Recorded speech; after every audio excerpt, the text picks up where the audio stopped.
We'll guide you through how to password protect your Netlify site.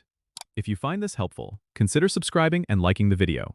First, go to your Netlify dashboard and make sure you're logged into your account. Select the site you want to password protect by clicking on it from your list of sites. Once you're on the site dashboard, look for the Site Settings option, usually located in the left-hand sidebar. Click on it to access the Settings menu.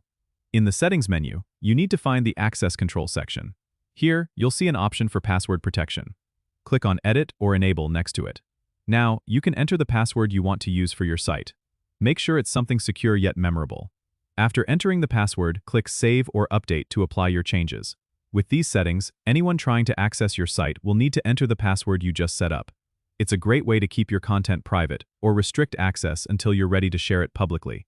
Remember, you can change or remove the password anytime by returning to the same settings area and making adjustments. And that's it. You've successfully password protected your Netlify site. Don't forget to subscribe and comment if this helped you out.